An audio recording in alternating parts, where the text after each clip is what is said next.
This episode is brought to you by Facebook. So you were scrolling on Marketplace, and there it was, the bike you'd been searching for. You sent a message, and it turned out the seller was super chatty, kind of funny, and an avid cyclist. The next thing you know, you're in a cycling crew. Well, a community cycling group. The thing about Facebook, you might find more than what you're looking for. From a browse to a bike ride, this summer find more on Facebook. This episode is brought to you by Google Chrome. You think you know a browser, but Gemini and Chrome? That's new. It can help you with practically anything on the web, like restoring a vintage motorcycle from a 50-page restoration blog, or finally break down that long article you've had open for weeks. Gemini and Chrome is here for it. Ready to make anything online make sense? There's no place like Chrome. Check responses, setup required, compatibility and availability varies, 18+. This episode is brought to you by Welch's Fruit Snacks. Back to school season can be tough on parents, but choosing a snack you and your kids can both get behind doesn't have to be. Stock up on Welch's Fruit Snacks, made with whole fruit, and now made with no artificial dyes. It's a snack kids already love, and one you can feel good about giving them. Go back to school with Welch's Fruit Snacks, now made with no artificial dyes.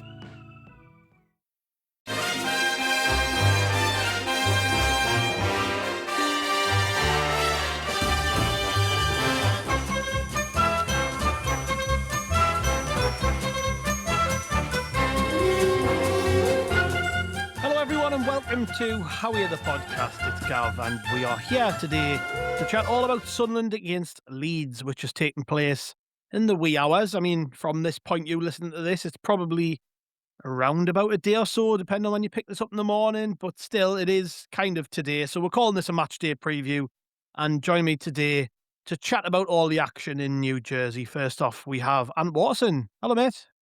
Hello, yes. I thought when you said New Jersey, I thought you meant the New Jersey or it's in New Jersey, but it is in New Jersey, isn't it? So It is. quite It is. ironic that we've got a New Jersey out today. We're playing New Jersey. That's quite Good. I hadn't thought about that, Ant. Well done. it's like Very that well film done. with Leonardo DiCaprio, isn't it? A bit of Inception going on there. Yeah. Bit of Yeah. Inception. Yeah. Also with us is Brett. Hello, mate. Hello, mate. I am so glad that you kind of alluded then that it's not quite been recorded on the day like normally you do, and one of us muck it up and we say the game's tomorrow and it's whatnot.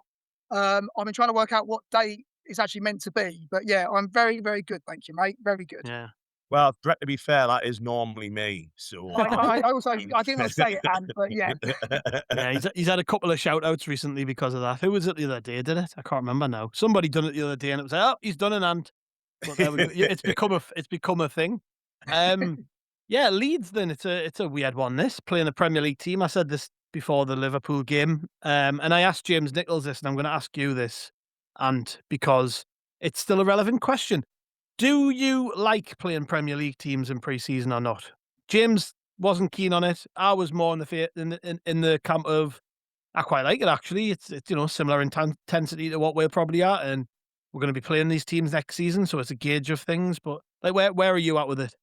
I think I'd rather when they go on tour to play, like teams that are in and around us rather than the last time when we went there and we were playing like it was American, like 4th division Dusty teams, wasn't it? It wasn't like I'd rather us play a team where, even if you look at Liverpool was up the other day, we'd still played okay again and we lost the game and everything, but everyone everyone got a run out, everyone got that. I like that. I'd rather them do that.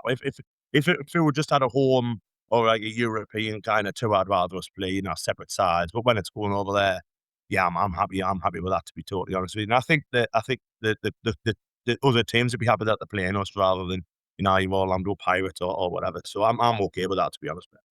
Yeah, Orlando Pirates, aren't they? Are they? I don't know if they're a football team. I don't know. Are they not a South African team? I need to Google that now. Be. Orlando Pirates.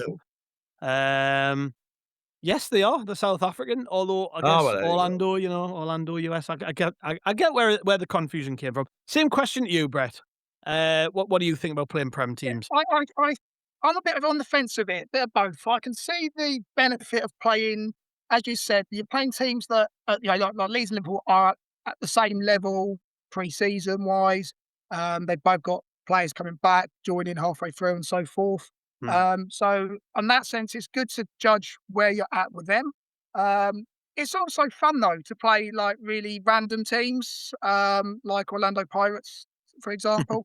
But teams. I know obviously we're in Europe this season, so we're going to play some foreign teams. But it's always nice when you get these tours to play teams that you wouldn't come up against. I wouldn't have minded playing, a random American team, New York Red Bulls or whatever like that, as well as one of these.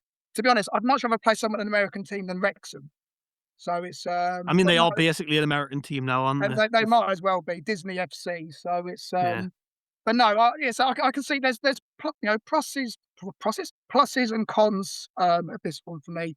But yeah, I personally I'd prefer a bit more of a fun pre-season than a serious one. But I'm sure the Yeah. players appreciate this a bit more. Yeah. And are you treating this as another fitness exercise, or does this suddenly feel like a proper glimpse of what Sunderland might look like this season? I don't think so. Yes, I think with the players who have just come back and all that, I can't imagine them playing like I can see him do the 45 minutes again where he changes the 11 or 10 or whatever he did the other day. But I'd more than likely be 11 now with Ruffs being there. So I can see him doing that. But I think kind of the further you get down to when you start picking your best team and all that. So that I totally expect to be another 45 where he probably does a little bit more, maybe a little bit more with. A mixture of the younguns with the first team than what it was just first team, then younguns, what it was the other night. Might do a little bit more of a mixture than that this time. But to be fair, the younguns as well, they did well the other night. So it's been, I think we're going to walk away from the whole tour thinking that, it's been a very good exercise, to be fair. Mm-hmm. The return of the World Cup stars, Brett, that's what this one feels like to me, because and kind of alluded to it there. We've got Brian Brobbey, Habib Diarra, Robin Roofs, Noah Siddiqui, Nelson Angulo, and Simon Adingra back. Arthur Masawatu, conspicuous by his absence, but whatever. So we've got 6 back, and those 6 players will undoubtedly strengthen the squad which we've had for the first couple of games. I mean, of those 6, which player are you most excited to finally see in this game against Leeds? Oh, I'd like to see Brobbey. I think he's going to come back really full of confidence after a good World Cup. He really sort of made a name for himself out there. And I think the fact that it's going to be good to have an actual pre-season with him, with us, I think is going to be brilliant for him. Obviously, he came in, not cold's the wrong word to use. Obviously, he had a pre-season at Ajax, but it'd be great for us to get a full pre-season under his belt. So really looking forward to seeing him. And Gulo, I think as well, a decent World Cup. Can't wait to see what he can do. Because I think this season for him, it's a little bit like when we signed previously, when we had we signed Mundell when we was in the Championship. Chris Boy in January, and then Jack Clark left, and then Mundell sort of took the mantle on at the start of the season, and he played really well. So, obviously, Angulo's not going to jump straight in the first team. He's still going to be building up. But yeah, I'm looking forward to seeing more and more of him. Well, not just this pre-season, but the season going forward. Yeah. What about you, Ant? Who's the one you're looking for? Particularly in this Leeds game, I know as the pre-season goes on, there are probably players who are going to grow into it a bit more and maybe feature a little bit more. Obviously, initially there might only be limited game time, but like who out that list is the one that way you're like, I can't wait to see him again? Just going off his World Cup and the way he played against England, it's going to be Siddiqui. I thought he was absolutely outstanding. I thought he was the one who really made England's midfield look ordinary, and they were 2 very good players. I thought he was outstanding. I just can't wait to see what he can do this season, Gab. I really think that we've got a top draw footballer there. Even now at his young age, I think he's just a wonderful footballer, and I just love watching him. So he'd be the one. I just can't wait to see him just get every blade of grass in the limited time he plays. To be totally honest with you, he's just class. But Diarra as well. I think Diarra's one where you expect a big season from him. Obviously, he got a little bit of an injury early on last season, came back, got a couple of goals, but then form went off, then come back and had a couple of good sub appearances. So he's an interesting one as well. So he had a decent World Cup. Yeah, I couldn't disagree with any of what you have said there. Obviously, naturally, I want to see Brian Brobbey hoy a few people about and get stuck in, but at the same time, it is pre-season. Is he going to be prime Brian Brobbey up against a defence that's effectively just going to be phoning in a little bit? Be interesting, actually. That's actually a really interesting thing. Will Brian Brobbey play like Brian Brobbey in a pre-season game? Because we haven't got that experience of seeing him. Or will it just be like, let's go through the motions and twat one from 20 yards. I don't know. Do you know what? He played in some, I think it was not long after he signed, he played in some under 21s games at the Stadium of Light, and you could tell he was holding back a bit. You're under 21. You're playing against Brian Brobbey. You're some skinny 20-year-old, and you've got, I'm marking that tank.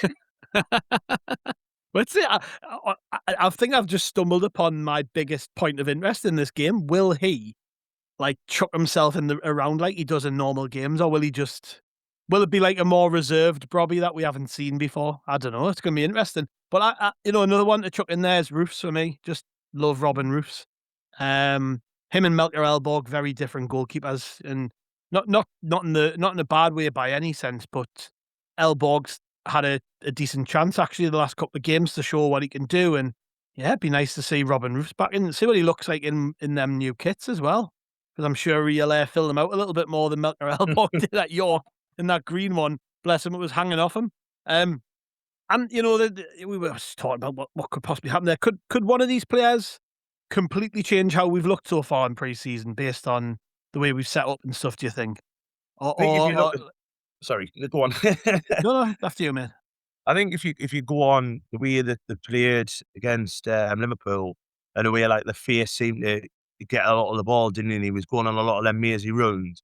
I'd imagine it'll lay itself off quite well for Brobbey. I'm kind of at the opinion that I think even if he's only had a couple of weeks break, I really want to see the Brian Brobbey of last season now put his weight about and just causing havoc, because it just I don't think it can go through the motions. I really don't. I think he will be just battering players left, right, and centre. Can you imagine if he plays like that against defenders who aren't playing at full tilt?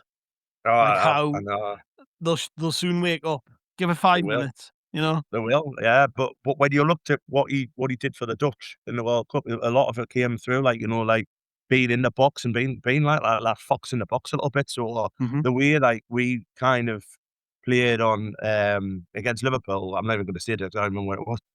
Saturday, was it? The way we played, it was set up for him like kind of being in and around the box and stuff. So I think that'll be an interesting one.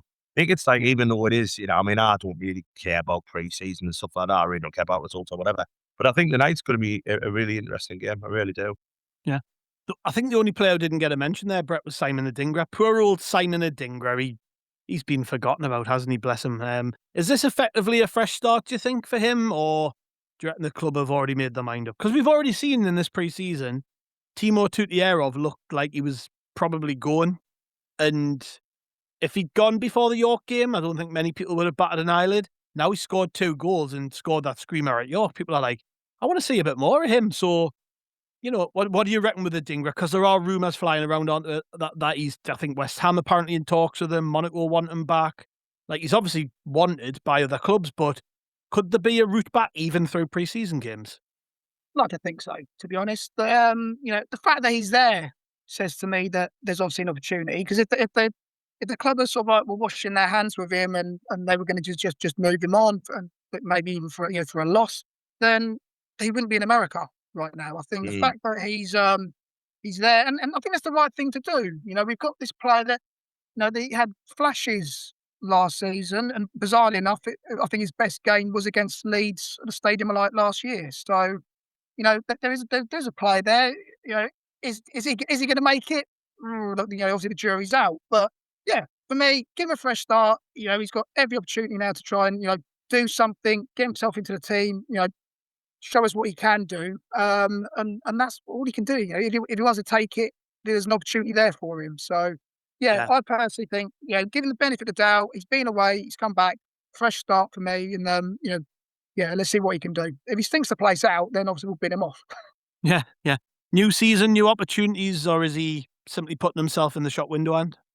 No, I agree with what Brett said there. You mentioned before the lack of an Arthur Masaraku being there it just shows that we've kind of like, because he's not going to be playing at all next season. If Adingra wasn't going to be part of any talks, then why is he there? It doesn't make any sense, does it? Like, the fact that he's actually there and probably could have played, they're probably going to have another look at him, which is fair enough. Listen, if a big comes in for him after a couple of days and they accept him, that, then that's fair play. But I like the fact that he is there because, as Brett said before, there's a footballer in there. I think he's too inconsistent. I think that's his problem. When you look at what Talby done last year, and Talby's a younger player than Adingra and less experienced in the Premier League, but the fact he puts himself about a bit more, and that's the bother with Adingra. He's all a little bit fart and they shite, isn't he, sometimes?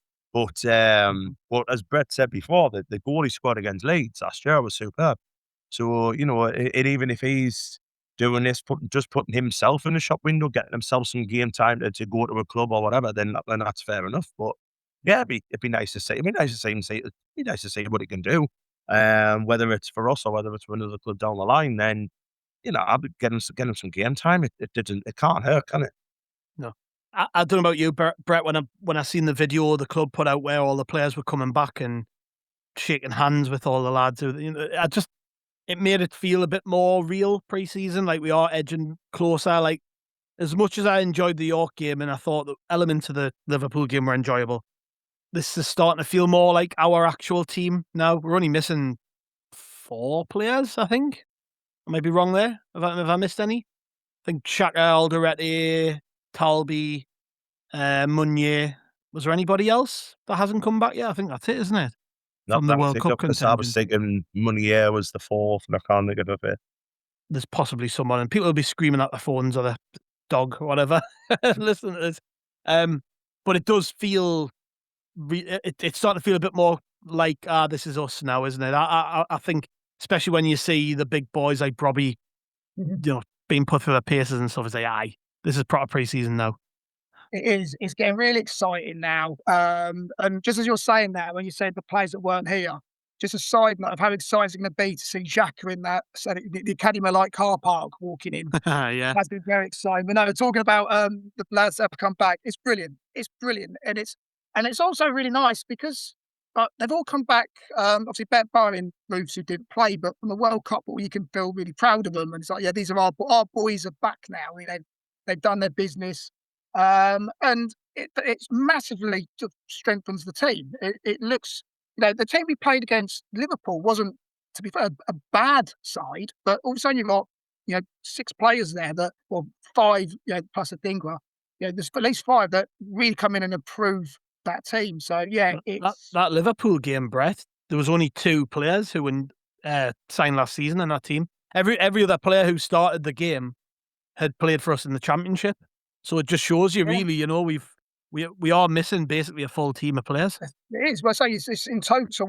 We spent for about 10, 11 players there. So it is a first team that was playing. So yeah, and it, to be fair, one of the big questions of last season was about strength in depth. But so I don't think Brown's probably going to be moving on at some point, and question marks on Mundle. But after that team we played, it's been okay.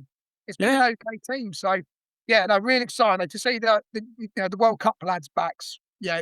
The season's nearly upon us now. We're going to get serious and get going properly. Yeah. Right, we'll shoot for a break, lads, and then when we come back, we'll talk about what we think Reggie Sabris will do and Leeds and all that other good stuff. So we'll see you all after these ads. This episode is brought to you by State Farm. Listening to this podcast instead of doom scrolling? Smart move. Another smart move? Getting help from one of State Farm's 19,000 local agents when you choose to bundle home and auto. Bundling, just another way to save with the Personal Price Plan. Prices are based on rating plans that vary by state. Coverage options are selected by the customer. Availability, amount of discounts and savings, and eligibility vary by state. Uncovered windows can make your home feel up to 20 degrees hotter. Stay cool and save up to 45% off custom window treatments during the Summer Black Friday mega sale at Blinds.com. From outdoor shades to room darkening blinds, finding the perfect fit is easy. Get free samples, expert design help, and professional measure and install services, or DIY with confidence and support every step of the way. Shop up to 45% off site-wide, plus huge savings on doorbusters right now during the Summer Black Friday mega sale at Blinds.com.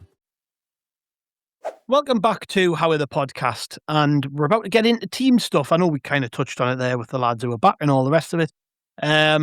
But last week, the minutes were spread around the squad. It was, as we've said, I think against York in both first halves, it was basically the strongest side we could possibly field, give or take. I know We didn't have Wilson Isidore for that York game. He came into the side for the Liverpool game.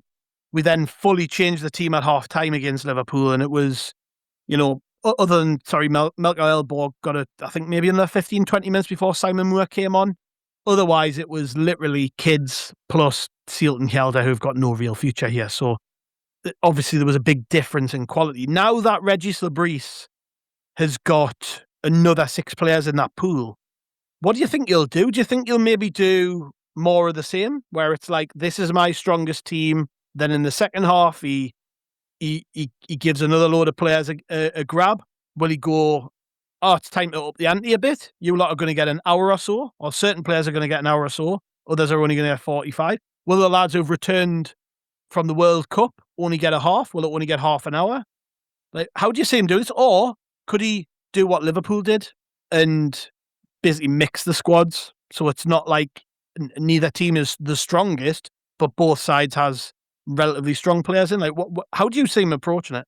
So personally, what I would do, and I can kind of see him doing it as well, is the latter, doing the Liverpool thing, because you've got to think you've got players coming back who haven't played at all so far, but they've had a busy World Cup and this, that, and the other.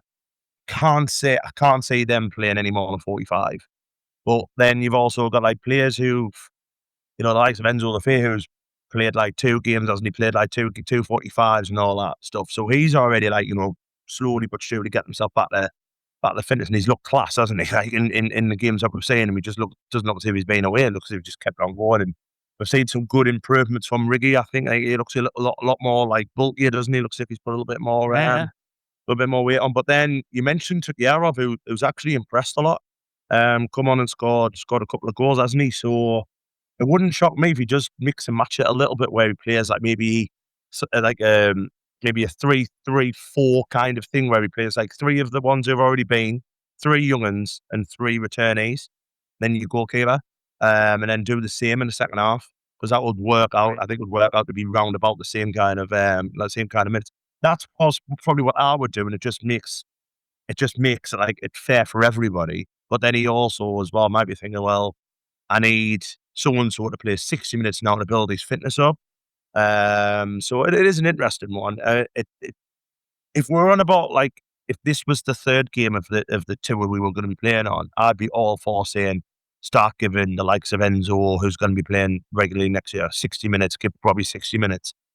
But with it being the middle one, I think it's just a little bit more experimentation. I think when you go into the Wrexham game, it'll be where he starts doing, you're playing 60, but and then we'll make, say, 10 changes after 60, which I can bring the young ones on or something after 60, which I'll probably look at doing. But I think with this one, a mix and match sounds ideal for me, to be honest.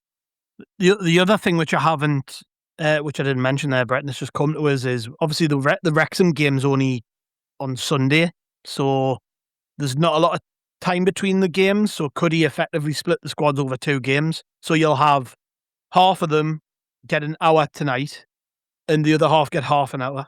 And then against Wrexham, the team who only got half an hour gets an hour, and the lads who played 60 minutes in the Leeds game only get half an hour.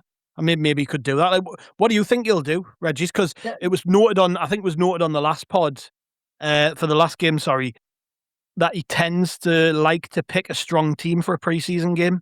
He doesn't do a lot of splitting of squads, but just all these scenarios, like, what's the best way to do it, do you think? Yeah, I think it all depends, and I'm sure that they'll have their fitness trackers, don't they, when they're doing like their normal training, their armbands or the vests or whatever. So they'll know how fit the lads that have come back are.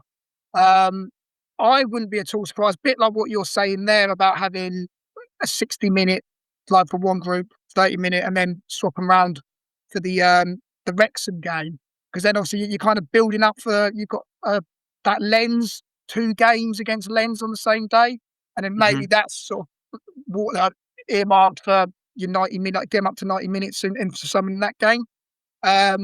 I wouldn't be at all surprised, and again, just depends on the the World Cup lads' fitness. Him starting the same team as Liverpool, get to like half time or 60 minutes, maybe half time change some, maybe 60 minutes change some more. So try and get some of them need to get up to 60 minutes now. There's no point to keep playing halves. And then literally, if you played 60 minutes against Leeds, you don't play 60 minutes against Wrexham. You know, you're on for half an hour for that one. It's really interesting though. So you just say a lot of it will depend on how fit the World Cup boys are. You know, I imagine they've all come in pretty good shape still because there wasn't that big a gap. So Yeah. Gab as well. When you look at it as well, it may be where he is leaning more towards that. Cause I've literally just checked the fixtures, and there is already Wrexham, and then obviously they play Lons twice on the same day. It's obviously going to be a big mix match. Then there's only after that. There's only one more game.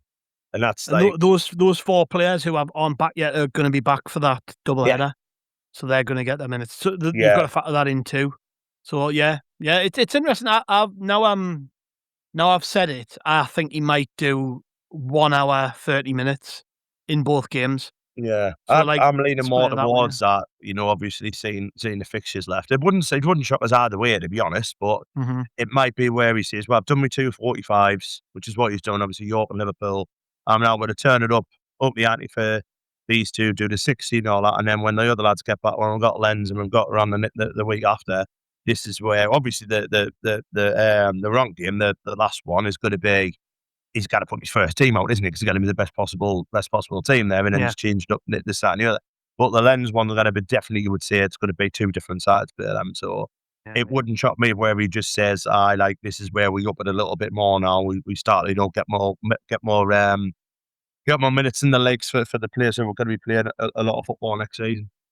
I mean, we're playing Leeds, Brett, and obviously they're another Premier League team. Interesting thing to note with them going into this little mini tournament over in the States is of the team they had last season, they only lost 1 player at the World Cup, and that was Noah Okafor, who was away with Switzerland, I think. So he was in the same camp as Xhaka, so he's obviously not with them at the minute. They have signed a player, and we'll get onto him in a minute because there are some connotations with that one. But Leeds having a relatively strong squad and having played games already, I know they did lose to Wrexham the other day 3-2, but obviously that's a good run out against a team I think Wrexham have already played a few more games than the Premier League boys because they've been going all over the place playing just because they're a fancy team now. They were in Helsinki, and then they were somewhere else, and Wrexham are they start week earlier as well, don't they? They start week before us, don't they? Yes, so they're a little bit earlier on in their preparation. So Leeds, though, Brett, it's a good test. Like, you're not going to get what you got against Liverpool, where it was a sprinkling of their best players, but most of them being missing. Like, Leeds literally have the full team plus a couple of new signings because Harry Wilson's there as well. So again, it's just when we're talking about upping the intensity, it's even though Leeds are not a better team than Liverpool, and in terms of where they are at the stage of pre-season, Leeds are better than Liverpool and are a bit more of a tough test. Well, it's interesting you say that though, Gav, because I'm looking at who they played in their last pre-season friendly against Wrexham, and comparing that to who they played against West Ham on the last day of the season. They only had 2 starters that started against Wrexham against West Ham, so they actually had quite a mixed team. Like the second, they literally had almost like we were talking about a moment ago, having 3 or 4 2 first teamers, a couple of kids, and a bit of a mixed team. And in the second half, they then brought on more. I think so. What's got right down here because I'm a bit of a dork. But by the second half, they had 1, 2, 3, 4, 5, 6, 7 players that had actually started against West Ham. So that they actually rested quite a lot of players against Wrexham that first half. And wanted to give a few of the academy boys a chance. So it's I think they're going to be quite like us, really. A bit of a mixed bag of what they're going to play. I can't see them playing a straight first team against us, stepping up from the start. So it will be interesting. As I say, they've got their new players coming in. Wilston, that we're aware of, obviously from Fulham. Good signing. Personally, I think he's a very good player. Amazed he's 29. For some reason, I thought he was a lot younger than that. But no, he's a good player. I'll be honest, I don't know much about the new lad Mihajlovic. I think it's pronounced Tariq Muharramovic. There you go. Tariq from now on. He's not my player, Gav. I couldn't care less. It'd be interesting to see how he gets on. I don't know too much about him, but obviously he's replacing their lad that went to Brighton. So Strike. Yeah, Strike. But no, but I think there'll be a bit of a mixed bag, actually. I don't think we're going to be playing a first half of a straight first 11 against them. I think they'll mix it up between the two games, between the two halves. And will you be keeping one eye on Muharamovic or not, given he was linked to us over the summer? Because we don't know that he was definitely in with coming to Sunderland. The rumours, the stories coming from Italy, where he obviously played before, were that it was us and them, basically, and they offered a little bit more money. Which, if that's true, good luck, the lad, you know. Could have been playing in the Europa League, but he's not. But regardless, Leeds have obviously, as Brett said, lost a strong player, so he's coming in to replace him. This will be his first minutes of pre-season. He didn't play the other day because he's obviously been at the World Cup as well. So will you be keeping one eye on him, see what he's like?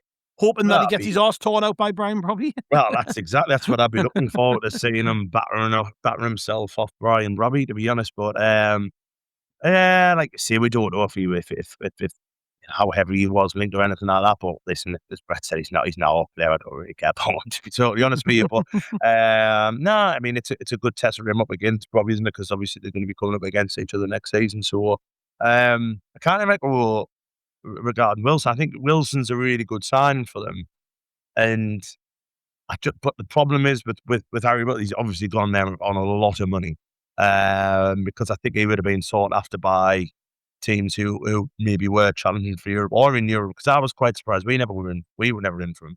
But then if you look at how much money he's on at Leeds, there's probably a reason why we went in for him, because it'd be astronomical money for him to go there. To be honest, I'm not disrespecting Leeds at all. There, I'm just saying he's come from Fulham, who, you know, down London, and, you know, he'd have all the highlights down there, to come up north and stuff like that. It must have been a canny big carrot that got dangled in front of him.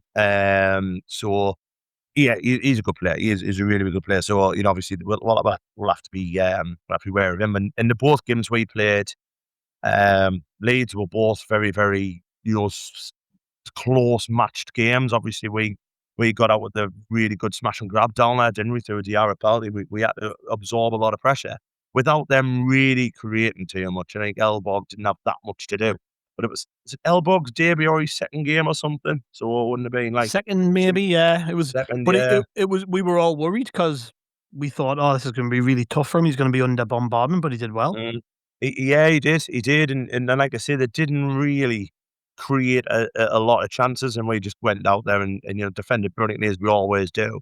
And obviously got the goal, got a little bit of a smash and grab goal after a penalty. So I think I'm really looking forward to the game. I think it'll be two teams who, you know, be good bust up. And there's always that little niggling rivalry, isn't it, between the fans regarding 73 and stuff. So it'll be a good game. It'll be a really good game. And as we say, going back to this kind of, should we be playing teams this, that, and the other, it'll be a game there where Leeds will be getting stuck in.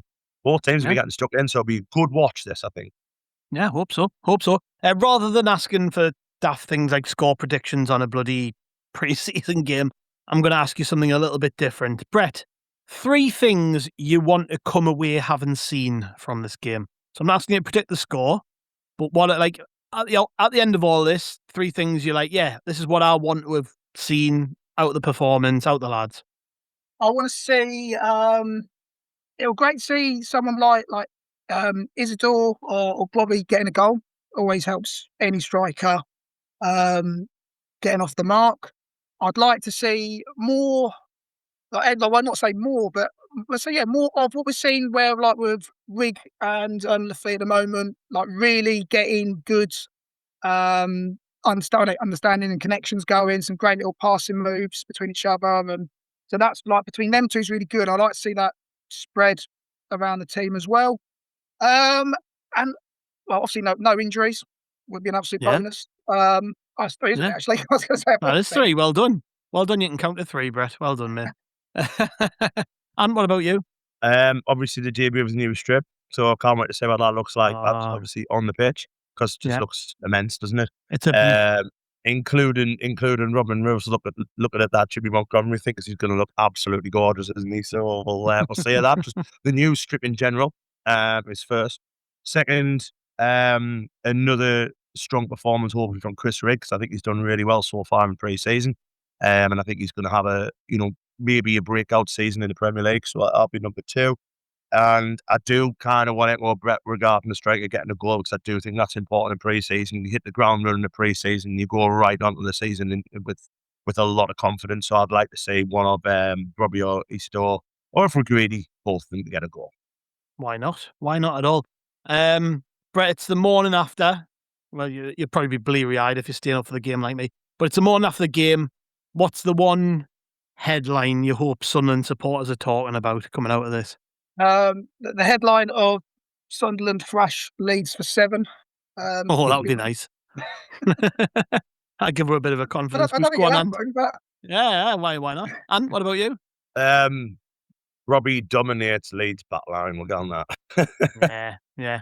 Labris knows his best 11. That one, Johnny will like that one if he does that. I'm sure there won't be any best 11s. It'll be a squad thing. For me, in terms of what I want to see out of this, other than what you lads have said, is just how much the midfield changes when you put Siddiqui and Diarra in there, because that's kind of a bounce point of what you've both touched on there with Rig. Because I'm really interested to see what happens going forward with Rig, because you cannot read too much into pre-season. I know this, but he looks a little bit more mature and he's confident on the ball, and he's clearly enjoying playing with Enzo Lafay centrally. So I'm just that's another thing that interests me. Well, I think me or you could probably play there with him, and to be fair, and look half decent, just give him the ball. That's all you've got to do. Roll it onto him, let him shoot.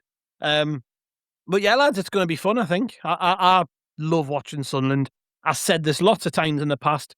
We could be playing tiddlywinks. I'd still get up at daft o'clock to watch it. And I'll be doing just that this evening to watch the game. Even though it's a straight night. Isn't it? It's good to get straight back in after the disappointment of the World Cup with England and stuff. And everyone was in our fuming and all that. But it's good to get back. I was over that after 2 minutes, man. I'm still fuming about it. Honest, I really am. But starting to really look forward to this season now, and the strips are out. Both the strips are out. Obviously, the third's still to come out, but the whole hoo-ha about the home strip today, we're having the queue around the corner and how nice it is and all that stuff. And then the season's about 3 or 4 weeks away, and then the draw for the Europa League's just around the corner now. I think it's like a month today, isn't it? The draw is a month tomorrow. Pretty much. I think it's just 28th, isn't it? 28th of August. Yeah, so just under a month. Yeah. Yeah, so it's starting to get a little bit more exciting, isn't it? So we're starting to these Saturdays are going to be full of football again soon. So I'm really looking forward to it. Really am. Yeah. Well, we will of course be doing a reaction pod because we are sad. I'll be up. Although we're not as sad as the other night. We're not doing it straight after the game. Although if Martin was available, I think we probably would have managed to get a couple of people on to do that with him. But a bunch of us will be getting up bright and early in the morning to chat about the match. It'll not be out the normal time because of that. Normally the pods drop around midnight time, UK time. So the reaction pod will probably be with people, around 9 o'clock in the morning. But hey, it's better than now. You're not paying for it. And we're getting up early, right? So anybody complaining that they haven't got their pod for the morning, sling it. No, in all seriousness, we will be out with a pod in the morning, and then there are a couple of other pods leading up to the Wrexham game. These games are really close together, so it's basically match preview, match reaction, straight back into looking at Wrexham and all the other good stuff. So we're going absolutely nowhere. For your written content, head to rokerreport.sbnation.com. We've got plenty of preview stuff on there too, if you haven't already read it.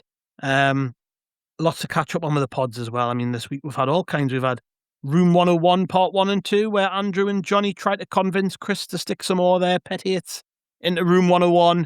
I did a scout report pod with our friend Baptiste Renaud from the Classic Pod on potential Sunderland sign Diane Metali. Hopefully I'm getting that right again. But that was great. That was good talking to him about that one, because I know absolutely nothing about the lad. And if he is going to sign, it's always nice to hear from somebody who knows them, isn't it? So that's also on the feeds. Just leaves me to say, gents, thank you very much as always. It's been an absolute pleasure. Enjoy whatever else you're up to this evening. I'm sure it's just going to be more of chilling out. Brett, you look very chilled, actually. I'm really hot. I'm really hot. Sweat. I feel really shiny. I was about to give you the Andrew Smithson thumbs up as well just then. But yeah, no, I am very hot. I'm gonna have a nice drink after this. It's ridiculous. You look like you're getting like the far end of the sun just going straight through your window, Brett. That's Like it does exactly look what it very is. uncomfortable. If the sun comes down just at like where this window is, so yeah, I'm gonna call that off.